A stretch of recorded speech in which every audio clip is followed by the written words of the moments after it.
Ji, and namaskaram to Okay. all of you, wherever you are.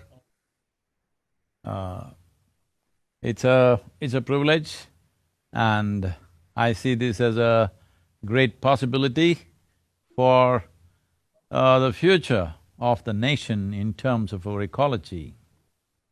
When we say ecology, it is not an academic subject of some kind. It is the air that we breathe, the water that we drink, the food that we eat, the land that we stand upon. So without nurturing this, without taking care of this, imagining a life in a skyscraper is not a practical thing, which the whole world is realizing in a very hard way. But India, which still in many ways we are farm-based agriculture, where nearly 65% of the population is still connected with the land, I think this is appropriate time that we have these conversations and we take the nation in terms of policy and action, that we don't cause the damage and then try to fix it. Some damage has happened, but still 100% of the population is not out of the soil, they're still in the soil 65%. So I feel this is the best time for this conversation. This is the best time for us to look at our policies, our actions and our commitment to what we want to make out of this nation, because nation is not just an idea. Nation is people, nation is the soil upon which we stand. We call this mother soil in this country. In Tamil Nadu, we call this Thai Mannu. So, that which is the source of our existence cannot be walked upon with negligence and wantonly. We cannot do this. We need to do this with some care and concern, knowing fully well we grow out of this soil and we go back into the soil. Having said that, Prakashji, it's truly wonderful to have you, and many steps that you have taken in the last few years has been very inspiring and supportive. Please, you can start the… Yeah.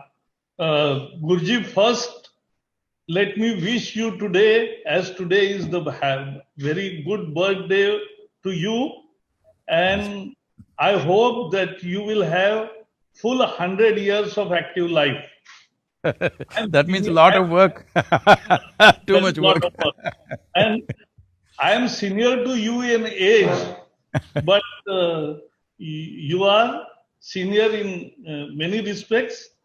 Why I was attracted to you was your inner engineering theory, millions of bright followers, Koimbatore Ashram, Adiyogi statue, your Sunday Satsanga, and you must be recalling that in 2014 when I took charge of this ministry, I called you for Chintan Shivir, which we organized for officers, and you had come in Guwahati. Yes. And that time you gave them lecture on values as duty, why we should do good work. And what you have started as river revitalization is a very important program.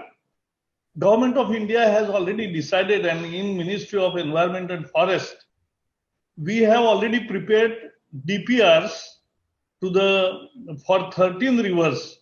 Ganga is already under implementation. Jhelum, Chenab, Ravi, Satluj, Bias, Yamuna, Brahmaputra, Mahanadi, Krishna, Godavari, Kaveri, Luni and Narmada. So 13 important river systems in India are taken, and more importantly, what we are proposing to this year, and that's an anecdote and then I will stop. I was visiting a remote part near the jungle in Kolhapur district. Farmers were complaining that, oh, elephants come and destroy our crop. So I called forest officers and what can be done? So they were saying some technical. I said, we kill or what we do? So farmers said, no, we'll never kill. That is India. That is India. We don't want anybody to be killed. As you know, in Australia, more than thousands of camels were culled recently. But our farmers are saying, whose crop is destroyed, says that don't kill the animal. What you do, why they are coming out? One explained me. Why they are coming out? Because they don't get enough fodder and water in jungle, therefore they come out. Then I said to my officers that we will have water and fodder augmentation program in forest.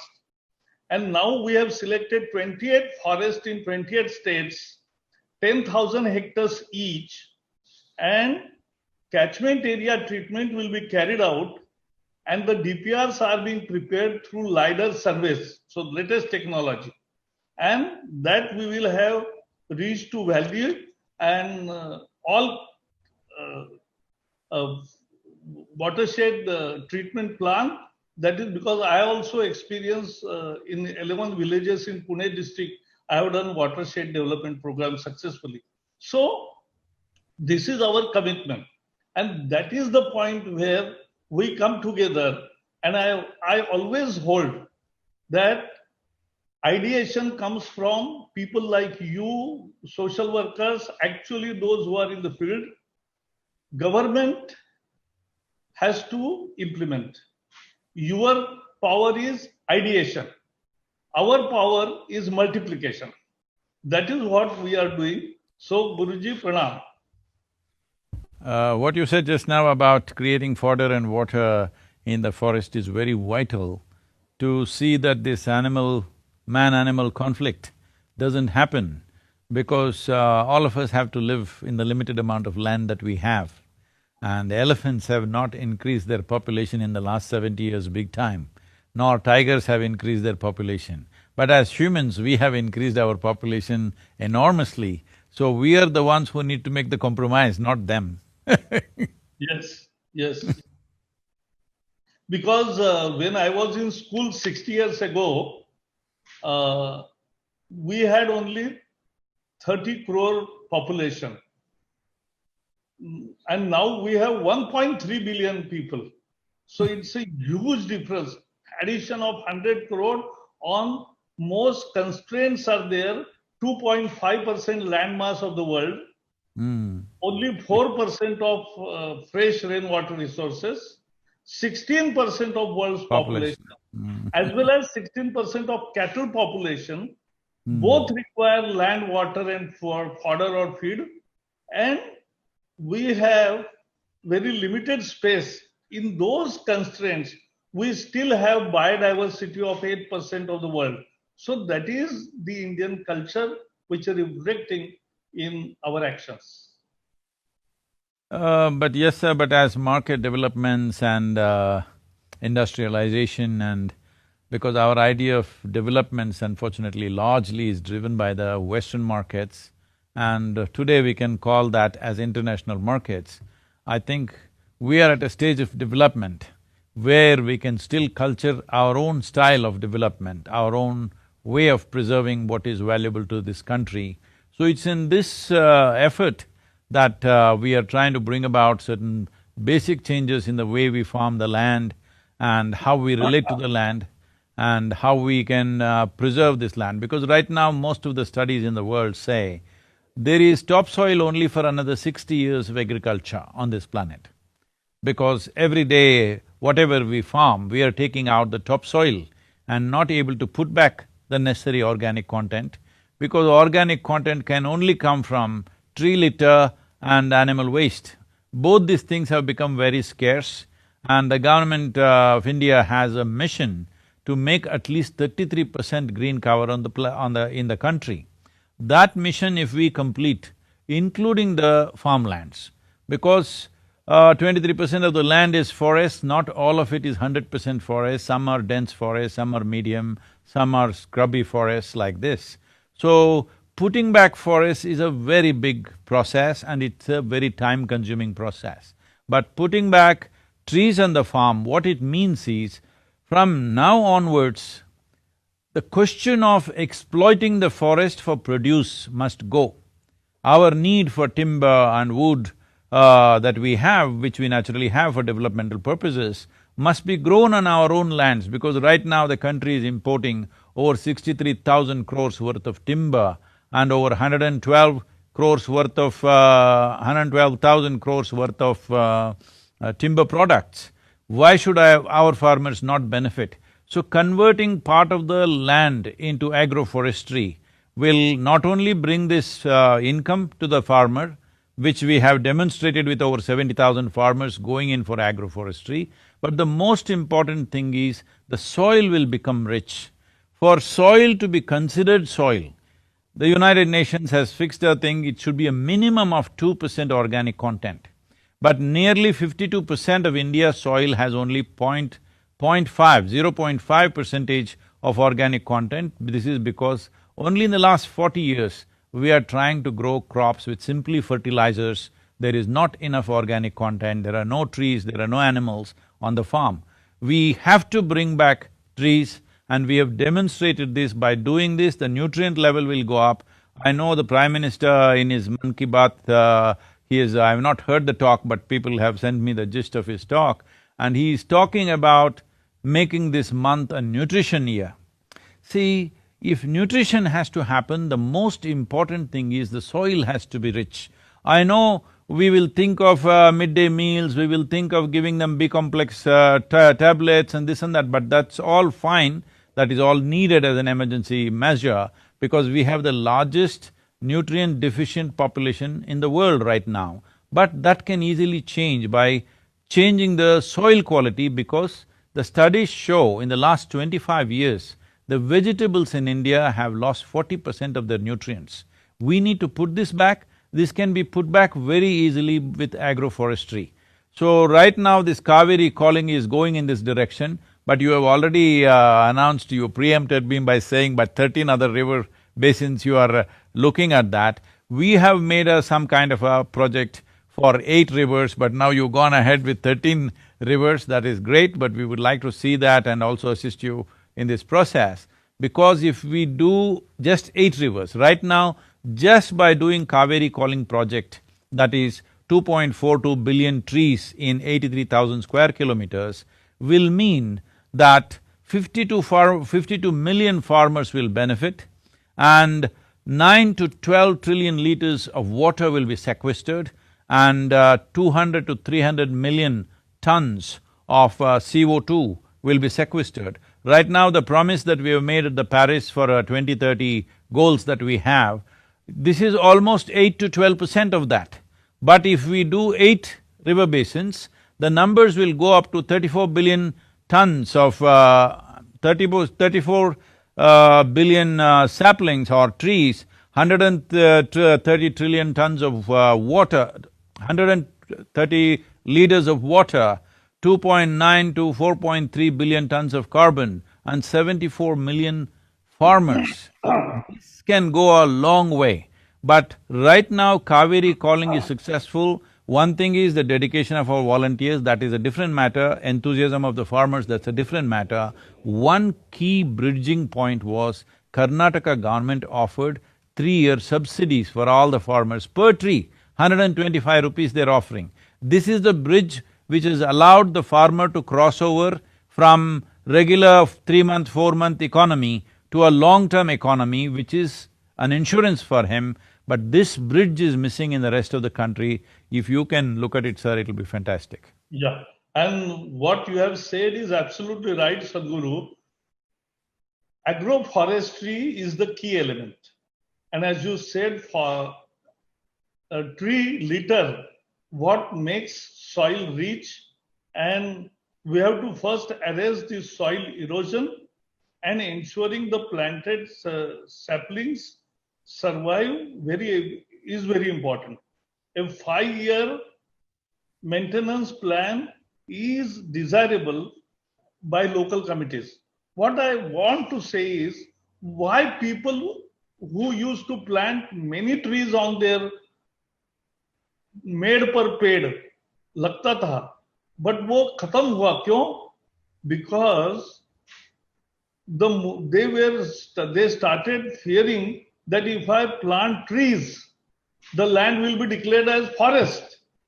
So now we are giving assurance and in writing that your plantation will not be called as forest anytime now.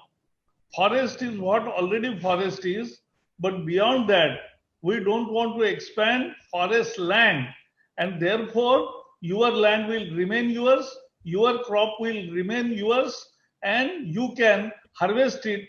And because then only he becomes economically feasible, and then he grows more. So that is the real idea. And I'll just give one example. In Maharashtra, in 1990, the horticulture program started. 10 million plants used to be planted every year, pomegranate, uh, then bear and mangoes, and one more fruit. And every year 10 million are added, more than 300 millions in last 30 years. And it has changed the very scenario and the farmers' income all over. And the trees, the new varieties of trees of fruits are 10 to 15 feet high, but that is what had changed the lives of millions of farmers. So I think that's every time it should not be only a horticulture, but regular trees also people are ready to plant, and that is the basis of revitalizing the rivers, because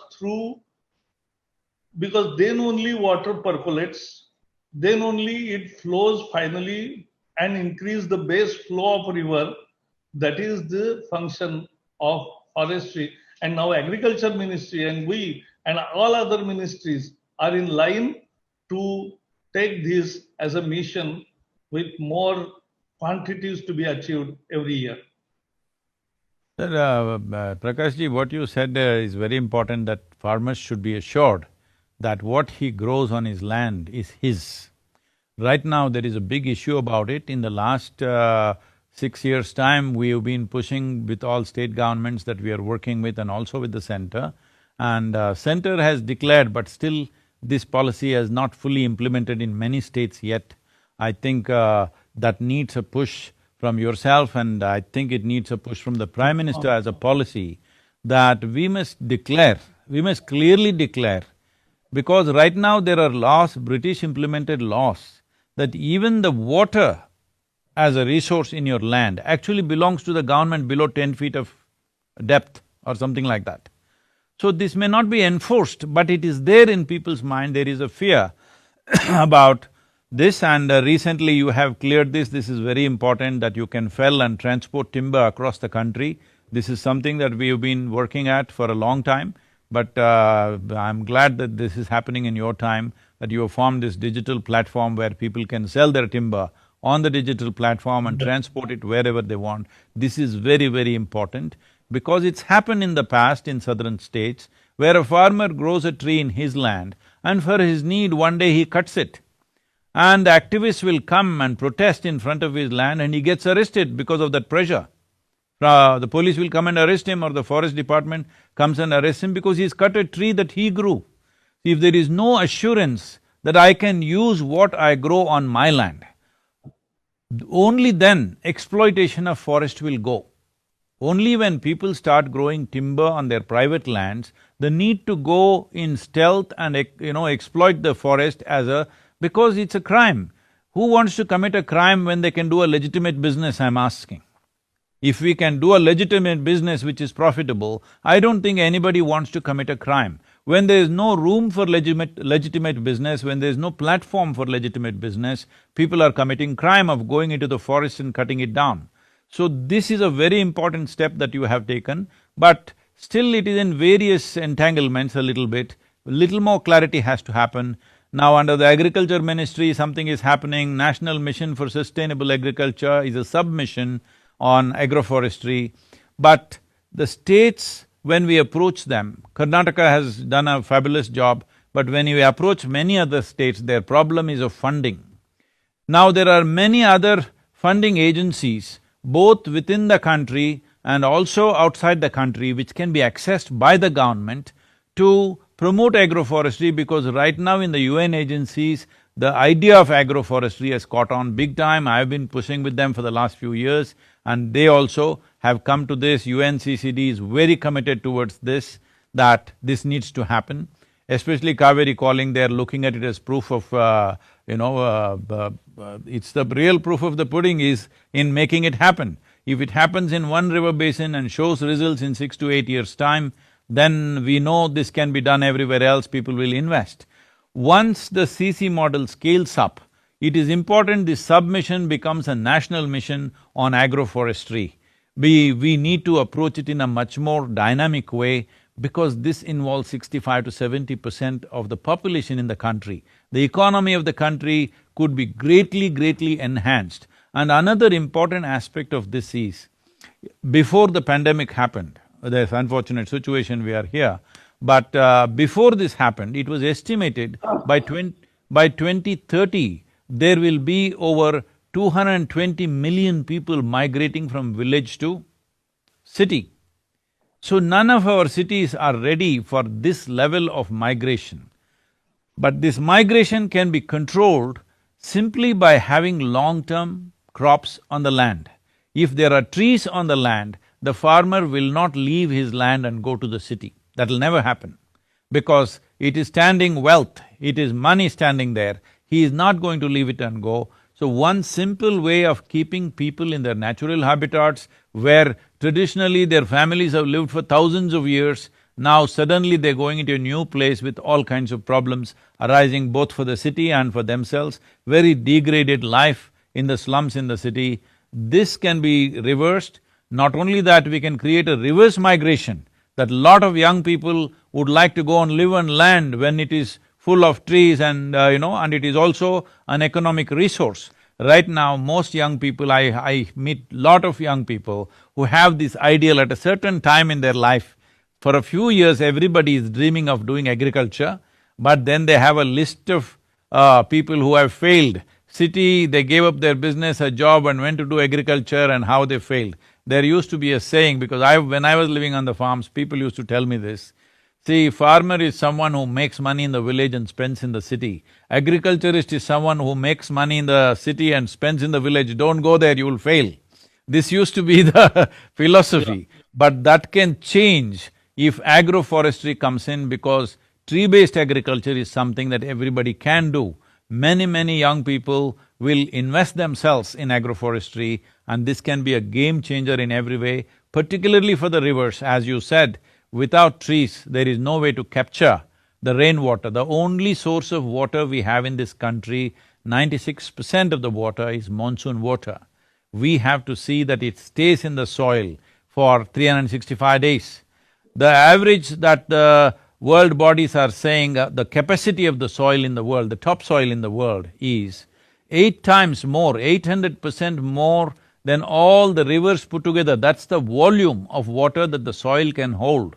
So our soil will be rich only when there is water in it, and our soil will hold water only when there is organic content. If organic content has to be there has to be trees on the land. This we have to bring back as a national mission.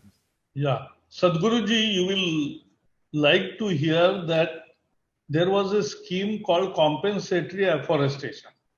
Any new activity which is started in forest area, particularly mining, they have to give money for compensatory afforestation. But that fund was kept in fixed deposits for 15 long years because of Supreme Court order. We changed the law in 2016, and after changing the law, last year we have distributed 49,000 crore rupees to the state governments, and now states are submitting their working plan, action plan, and we are approving them, and they are going ahead with for making degraded forest also into a good forest. Because after all, as you mentioned, UNCCD, we have hosted UNCCD COP14 this year, and we have taken up a world's largest target of converting and restoring 26 million hectares of degraded land. That we have already taken up on as a challenge. And to that end, these CAMPA funds will be utilized, but that will be in the forest area. Out of forest, we want to incentivize people in every possible way, because first 3-4 years, when he doesn't get anything, he can have some intercrop, but still you have to finance him. So those also schemes are being worked out. Right now, Karnataka government has a very effective scheme in this direction. Sir, if you can look at that policy, it's very, Yeah. very good and supportive. That's why it's such a big success out there. Campa funds are going for afforestation, which is a good thing, but they have recently included also urban afforestation. I do not know if it is within my capacity to suggest to you if agroforestry can fit into this Campa, but because it will be cropped, there may be an issue about that. So, I mean, I'm just putting it, but there are other fund sources which are like the, like the Green Fund, International Green Fund. There are many other sources which have huge volume of funds available, but I don't think India has effectively captured the international funding, because in today's economy, with this pandemic, we have many, many problems, there are many squeezes, many pressures on the economic structure of the nation. I think this is a time we must access these these fund sources outside the country. With you being the host for the COP14 and further going 2 years, you're there on this thing. So I think this is a very good time to do the Global Environmental Fund, Green Climate Fund. These things if we can access, because massive amount of money is there, with the right kind of projects, if we go, particularly for agroforestry, if we go as a mission, I'm sure these funds can be accessed. Government of India is definitely capable of that. I think that will be a very positive change, because without incentive, shifting the farmer from his 3-month economy to a more long-term economy is a very difficult thing to do. Yeah, I entirely agree. And Prime Minister himself is very much convinced that agroforestry is the way forward. And for agroforestry, he has given this slogan of Har Made Per Paid. So on every bank of this boundary of farm, you will plant trees. And elsewhere also, you can have agriculture of trees, crop of trees, because then only we can avoid the imports which you also mentioned. Import to this tune, we are exporting the jobs. Instead, let us do ourselves the required commercial timber here. We will create jobs here, and that is what is needed.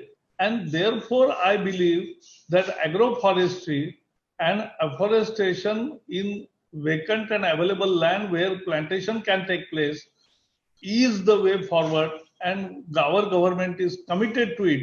So both within forest, outside the forest, but on a large scale, and private farms, all three avenues will be incentivized to do that, and there only we will have achieving our carbon sequestration target which we have taken up in our nationally determined contributions in Paris.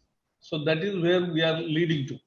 As I already said, sir, one thing is about your commitment in Paris for this 2030. Just the Kaveri calling project, when it's fully implemented, it will fulfill 8 to 12%. But as I said, we've worked out the details for 8 rivers, but you are working on 13 rivers now. Even these 8 rivers, if we fulfill, we will fulfill this promise 120% or 230%. We will go well over the promises that we have made to the world, if only this agroforestry takes off, because India is a land of agriculture. Most of the land is in the in the hands of the farmers. That's where it should go. But farmer lives in a certain kind of fear which comes from the British era, where even today, unfortunately, our district administrators are called collectors, because the only thing they did during British era is forcefully collect taxes. Even today, unfortunately, our administrators are still referred to as collectors, but that fear of the government official is there. What is the fear? If I find something valuable in my land, they will come and take it. This is the fear. I would request you that if the Prime Minister himself can declare Whatever wealth you grow in your land, whatever wealth you find in your land is yours. Maybe government will tax it, but it is yours. This assurance must come. Unfortunately, how deep-rooted this fear is, most people don't understand, but there is a deep-rooted fear. If I find something, if I find gold in my land, government will take it, confiscate it. Why? Government can tax me. Unless it's a civilizational matter, that is, you dug in the land and you found a Harappa or Mohenjo-daro in your land, then government can take it, that's a different matter. But everything else must belong to the owner of the land. Right now it doesn't. If this one assurance comes in terms of, a clear statement from the central government that whatever you grow in your land, it doesn't matter what you grow, if you grow gold on your trees, it belongs to you. Maybe if you're making a lot of money, we will tax you, but it belongs to you. This assurance has to come because this fear will not allow a farmer to go for anything long term. Because policies may suddenly change. If my teak tree becomes this big and suddenly it's worth a few lakhs, then the government says, oh, this is a nice tree, this belongs to us. This fear is there, a clear statement, not in the form of many dozens of policies which common people don't understand. Just a clear statement, what you grow on your land belongs to you, has to come, sir. It's very important. Yes, very good suggestion, Sadhguruji, and we will definitely be declaring it in very clear terms and through advertisements also, and communicating in all possible ways to convince farmers that this is the final right. And whatever you grow in your as an agriculture or as a trees, it belongs to you and it will never be declared as forest, and you can harvest it, use it, transport it, sell it and grow it more. Because Very that important. is how carbon sequestration will happen, and that is how the forest will grow and will not be importing nation but an exporting nation at certain point of time. But this should not come in the form of 12 different policy changes, small changes. Maybe it means the same thing, but the common man doesn't understand this. Because everywhere we go, we confront this fear. Clear statement from the leadership, if it comes, it'll make the work very easy. Today also on your forum, we are making this very clear that anything farmer grows on their own farm in form of any kind of tree, it will belong to him. Because in sandal also, as you know, the anecdote is that sandal is our heritage. It's our pride. And Australia, Now Australia is growing it. And now we are importing from Australia. Why sandalwood farming has gone? Because you cannot cut the sandalwood tree. So these kinds of restrictions we are removing, already removed, but we'll make very clear announcement so there should be no confusion and people will be assured that this is our final guarantee. If you don't wake up, sir, and really act on this, I'm sure I know many things you have done, policy changes which are significant, but I'm just joking.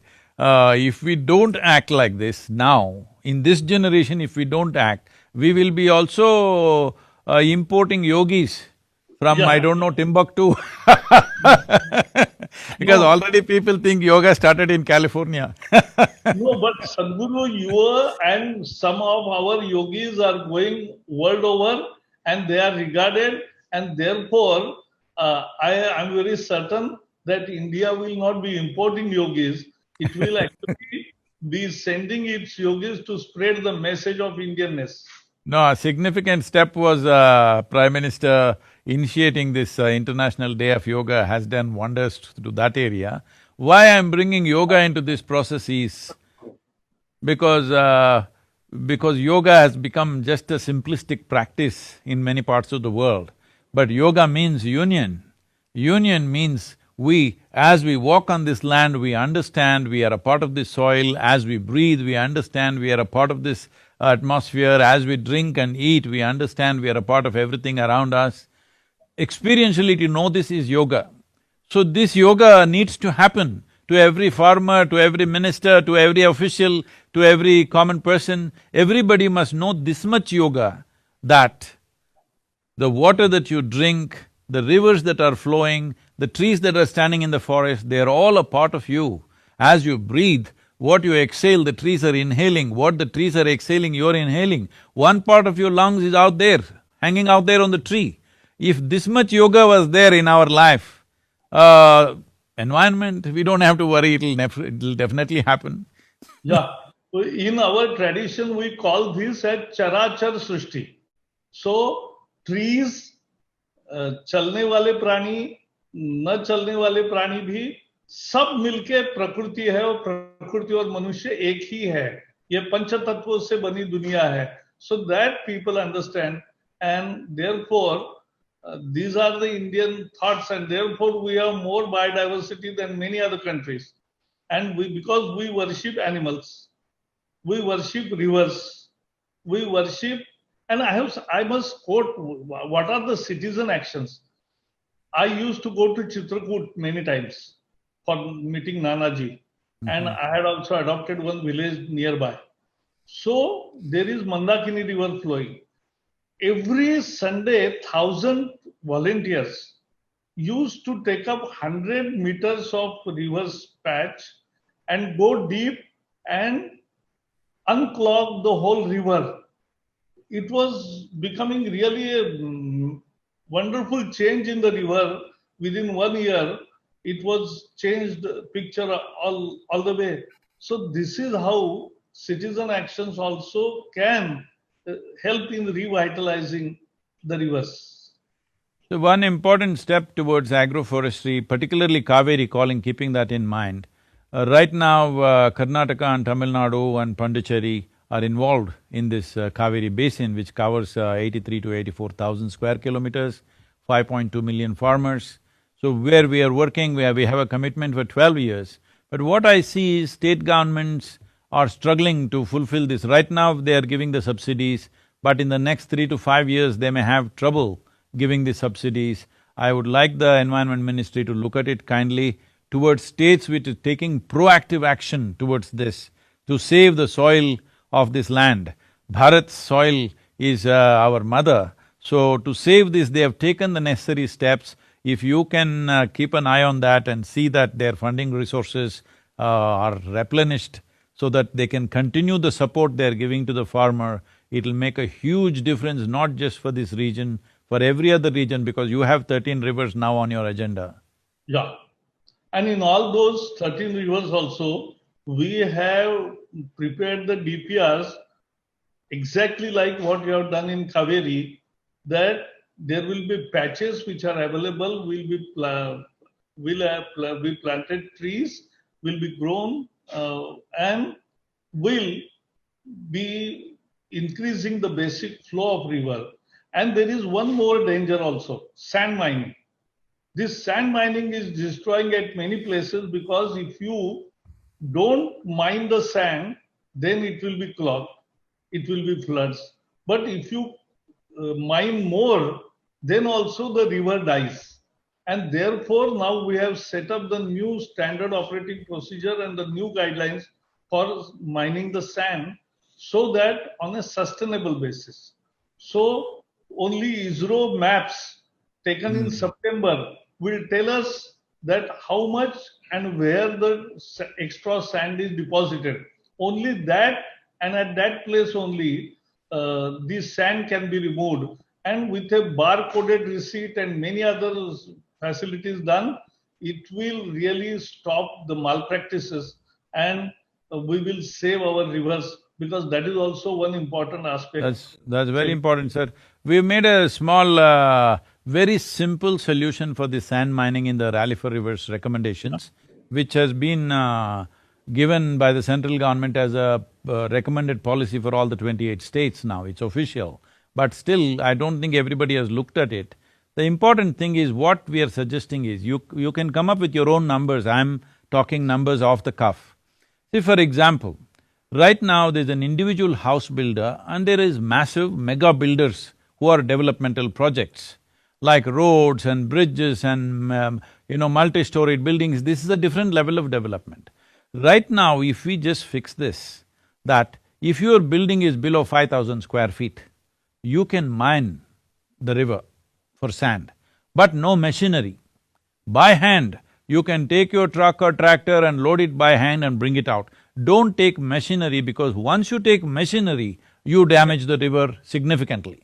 So no allowing of machinery into the rivers, but people can hand mine it. See, the simple local farmers have been arrested in our area because he wants some sand for agricultural purposes. He takes his tractor to load it up, right there he gets arrested, his tractor gets confiscated, months on end he runs back and forth. See, this kind of enforcement of law will create a discord and everybody will become a lawbreaker over a period of time. Because where does he go for that? He wants a mixture of soil and clay, sand and clay, which goes into his agricultural land. Don't stop him from that, it's okay. I'm saying big builders, buildings beyond 5,000 square feet, they must go for artificial sand or whatever different things are there. For this also we must be practical and say, make a policy, clear policy like this. If you're over 5,000 square feet and no machines in the river, that is 100%, you have to produce your own sand. So give them, let us say 24 months or 30 months to set up their units. Whatever, if some support is needed, land is needed, support is needed, subsidies are needed, something you give, because this has a long-term impact. Now we just say no sand. Obviously we're making sand a premium product. To a point where they're killing the policemen, hundreds of policemen in the country have been killed, revenue officials have been killed, because in the night they're mining sand and sand is like gold. Its value is so high, people will kill for it. So the way to do it is you take away the market. That in the market you cannot use the river sand in big buildings, in major constructions. If that is done, once the market is gone, people will find other ways of manufacturing it. The people who are right now smuggling sand will go into manufacturing sand, because they're only trying to provide a product that a country is demanding, isn't it? And now people have idealistic way of, no, you should not touch the river. Well, I have built my house, I am happy. When you want to build your house, I say don't do sand mining. This is not going to work, I'm saying. So you will pay premium for the sand. Once you pay premium for the sand, you are encouraging crime, big-time crime. It is happening all over the country. So simple thing is, below 5,000 feet, without machinery you can take sand from the river. Over 5,000 feet buildings, you cannot take, and no machinery in the river at any cost. If this much is fixed, it will solve the problem considerably. I entirely agree, and this is, as we call in our parliamentary language, suggestion for action. I have already noted, we'll deliberate and we'll communicate to you also what we are going ahead with. Thank you, sir. But that is what we will definitely take action on, because what you said, both the points are important, that if you put machines into riverbed, then they destroy the river. And two, there has to be some restrictions for using river sand. You can use the seashore sand, that is a different thing, because what M sand you are getting in Bangalore and Chennai is coming from seashores of Thailand and other places. So it is coming that way only. So we have large amount of things. Whenever I went to Andaman Nicobar, there is tremendous sand all over, but because of our restrictions, we cannot take away even a single construction in Andaman. It's very difficult to get sand. They have to purchase from other countries. So that is the position there, and we will have to come out of these obnoxious rules which are prevailing, and then we can have a natural progress on your suggestions, that no machinery and more bigger constructions, they will have to go in for manufacturing the sand. The one important aspect I would like to just touch on it. This is… maybe it's coming under various ministries, but I just want to bring it to your notice. One understanding, even when I've spoken to various chief ministers, everybody thinks any water flowing from a river to the ocean is a waste. We must control it. So what essentially you are saying is, one thing is you want to destroy the delta regions. By building more dams and barrages, you destroy the delta completely, which has happened to the Kaveri Delta already. Kaveri Delta used to be one of the richest. 3 crops they were growing, now they're growing only 1, because 5 months in a year, water is not even touching the delta. Nearly 300 to 400 kilometers before it, the ocean itself, it's dry, completely dry. Nothing flowing in Kaveri. So In one Kaveri- important… Yeah. Yes, in Kaveri. Please. One important aspect of this is, there is a whole mixed ecosystem along the coast of the Indian peninsula, which amounts for 7,400 plus kilometers. There is an ecosystem of fresh water and marine water, which is like a border along the peninsula. If this ecosystem is destroyed, which is already being significantly destroyed, particularly in Tamil Nadu we are noticing this marine water ingress into the soil is happening up to 55 to 56 kilometers it's come. Some of the geologists say across the 7,400 kilometers, up to 80 to 100 kilometers it can come inside if the rivers don't flow into the ocean. At least 30 to 40% of the river must go into the ocean as base flows, they have to go.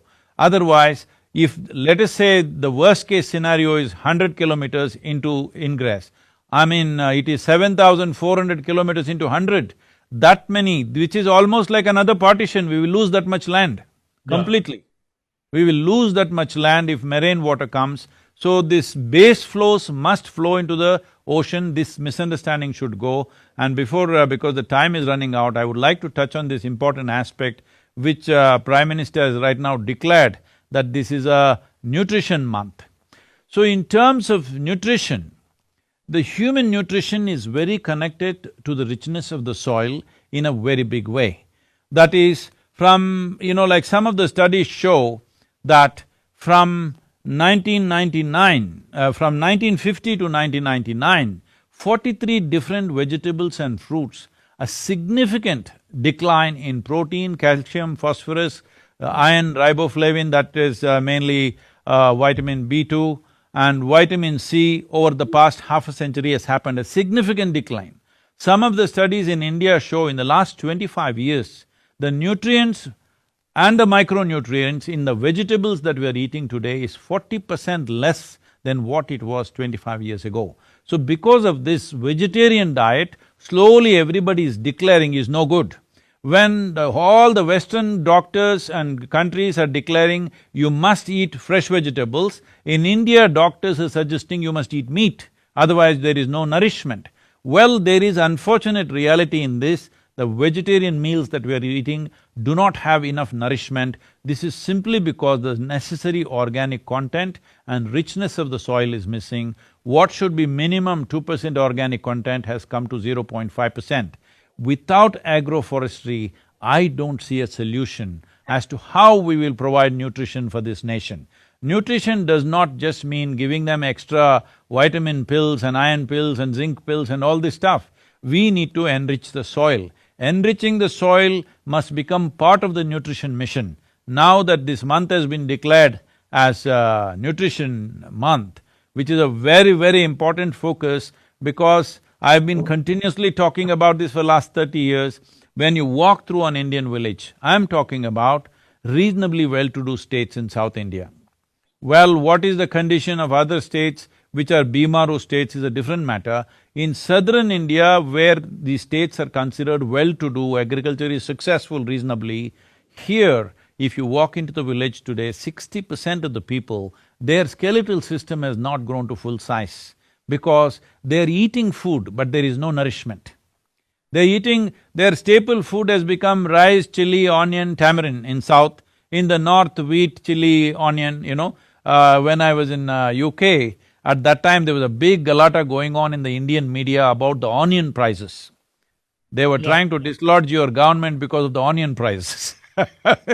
So I was with a family in UK and they're asking, what is this thing about the onion? Why is it so important? I said, it's our staple diet, unfortunately. So, even if the stomach is full, there is no nutrient. simply because the land is not rich. So as a part of the nutrition policy, agroforestry is a prime aspect of it. Please keep this in your mind, sir. Agroforestry is the base for increasing the nutrient because you are enriching the soil. Unless you enrich the soil, you won't get vegetarian or vegetable meals to be nutrient. And therefore, already we have taken up Rashtriya Poshan Mission, National Nutrition Mission, under which feeding those who are undernourished, but also feeding nutritious food. Food with more nutrition is also ensuring. And one point which you said was also important about flows to the sea, because otherwise saline water will come in. And therefore, we have to ensure flows. That is very important. We have given new slogan, Aviral Dhara, Nirmal Dhara, स्वच्छ किनारा. तो ये साफ सुथरा सी शोर और river bank, निर्मल धारा, that is clean water, and Aviral Dhara is continuous environmentally sustainable environmental flow. Of the subject, sir, a little problem is also all these complicated slogans. We in South India don't understand a thing. I If it agree. can be said in the local languages, I know we have many languages, I know all of you cannot come up with slogans for all the languages, but in some way it should come because the peninsular is largely non-Hindi speaking, the I agree. peninsular part of India. I agree, And I if respect. we don't understand, if the people, common farmer does not understand what this slogan is all about, then there is no involvement. Without their involvement, there is no mission of any kind. So, it's also important it's communicated. Always whatever environmental things or nutrition things communicated by the government, please ensure as you communicate in Hindi, immediately communicate in other southern Indian languages so that they are not left out of the whole mission. I have started New India Samachar from 15th August, and we are printing that into all Indian languages. So everybody will get the copy in his own language, and that is what is needed. But government circulars are translated into regional languages.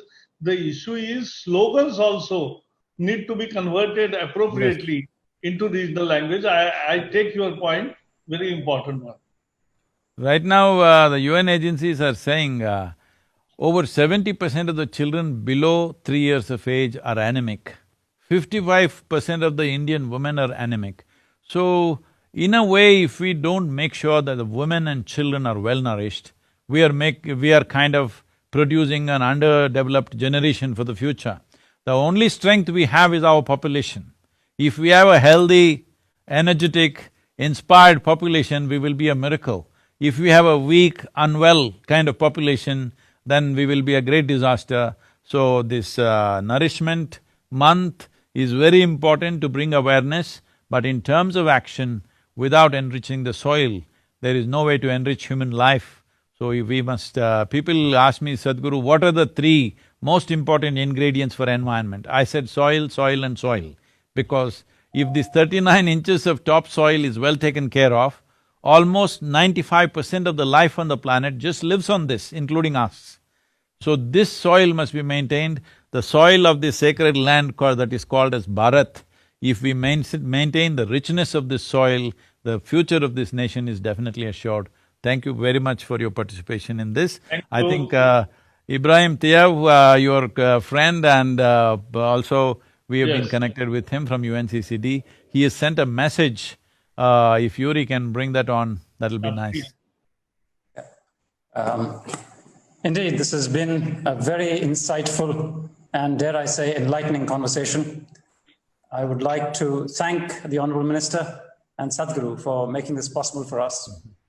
It seems to me that to make the progress on all the multifarious fronts that both of you have talked about, policy changes are of course required, and it's heartening to see how the government has been actually moving and all the plans of the government so far. But for me, I think I keep getting reminded by something that Sadhguru always talks about, which is that we need to think about not just what is happening out there, but what can I do to become part of the solution and not just be part of the problem. And as I think about that, we have the living example of our Nadi Veeras, Isha volunteers who, as we speak, in the middle of this COVID environment, are actually doing an incredible task of planting 11 million trees to take care of many of the issues that the Honorable Minister and Sadhguru have just talked about. So on that uplifting note, I would like to close, as Sadhguru mentioned, with a message from Ibrahim Saab, who is the Executive Secretary of UNCCD. He is one man who has a perspective view on the entire world, and it would be instructive to see what he has to say as his definitive view on this entire matter. So could I have that video, please? And we'd like to close with that. Namaskaram. Today, 1 year ago, we were in New Delhi celebrating the 14th session of the Conference of the Parties to the United Nations Conference.